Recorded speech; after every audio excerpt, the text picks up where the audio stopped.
Hi folks, and thanks for joining me. You can see I've got my Philco PT-25 back on the bench. Not a good thing. I did a repair on this a while back.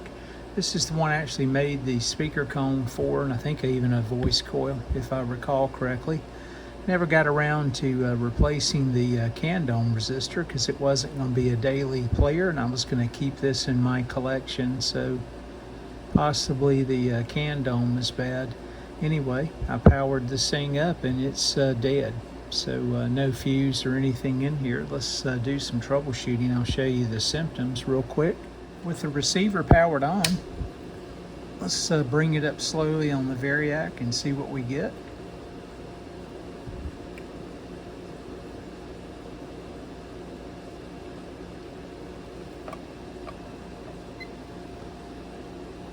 And you see we're not drawing any AC current. I didn't put a fuse in this thing, so I'm suspect of one of the tubes failing, one of the heaters, possibly because again the tubes are in series strung. So let's do some testing here and see what we can determine. Alright, and checking it here off of the plug itself with the switch turned on, you can see we're open. So let's jump back over and check the tube heaters, see if something's opened up. Or as I mentioned a minute ago, maybe the can dome resistor itself. With the radio unplugged, of course, I'm going to just go ahead and check the tubes in the socket, and I'll just go across the heaters. In this case, I think everything is from points 1 to 8.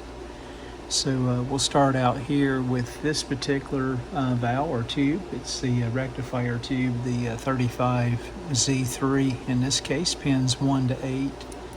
We should have somewhere around 30 some ohms, and that's what I would expect to see. So that heater's not open. Let's move over to the audio output tube, the 35A5. We'll repeat this.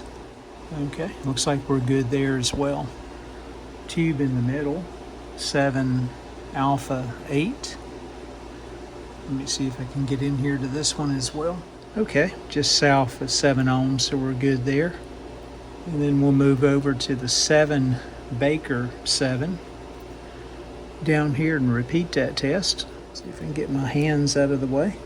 Okay, 6.2 ohms, so we're good there. Then one last tube, the 7 Charlie 6 up here on this corner. Let's see if we can get in here and do this test as well.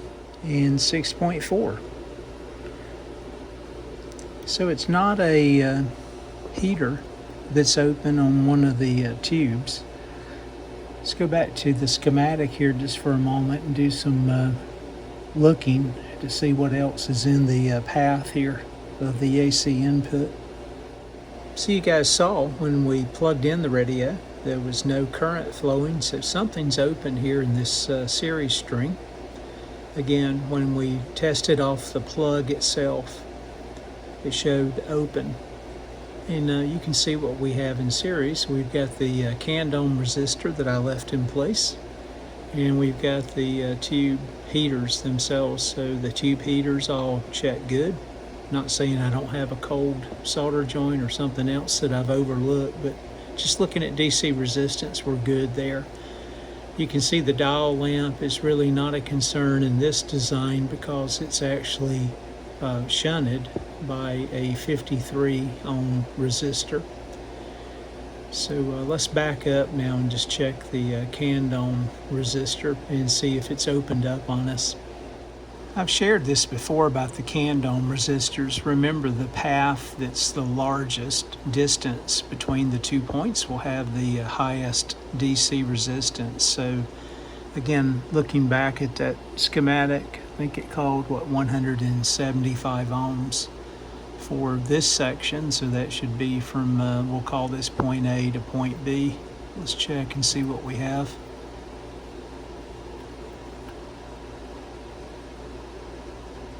So almost on the money at 180 ohms of DC resistance.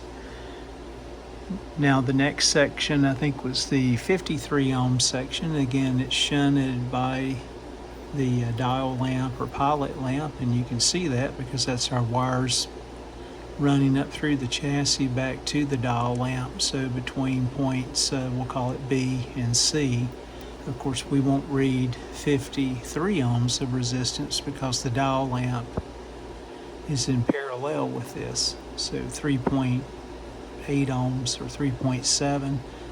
Let me remove the dial lamp and see what we've got here DC resistance wise.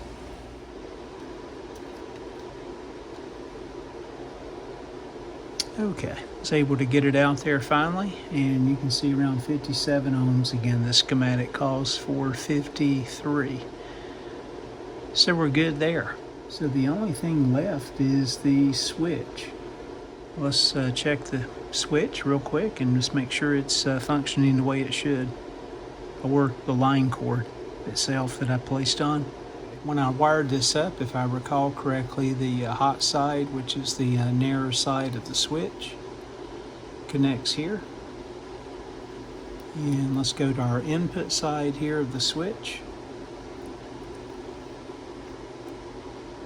And you can see we're at 0.1 ohms, so we're good there. Let's check the other side of the switch.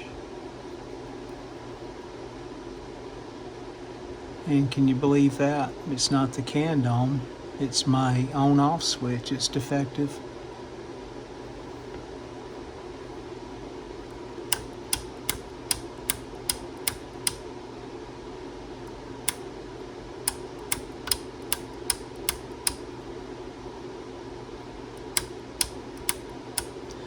I sure didn't expect that.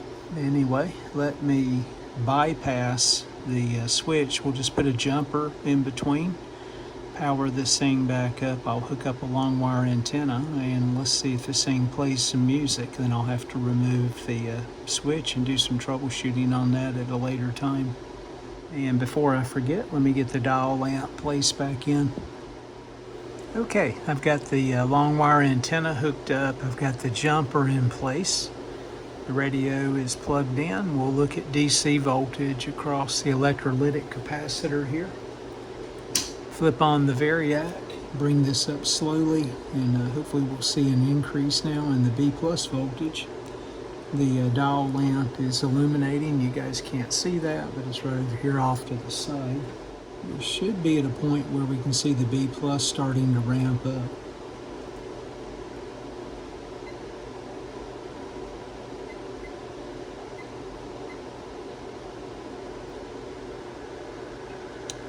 I'm at 90 volts.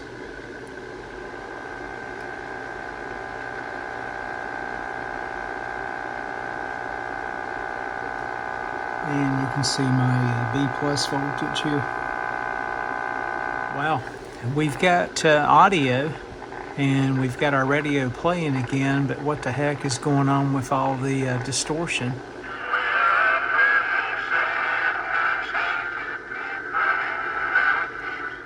Two issues, guys. One was my antenna connection itself was causing a lot of the distortion there. I had it attached to my garage door, picking up a bunch of noise. And then secondly, the loudspeaker that I tried to reproduce with the homemade cone in addition to the voice coil, I'm pretty sure is not ideal.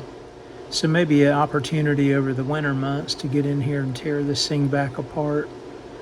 See if I can do a little better job on recreating a comb that provides some better sound quality. Appreciate you guys watching. Everyone out there, stay well.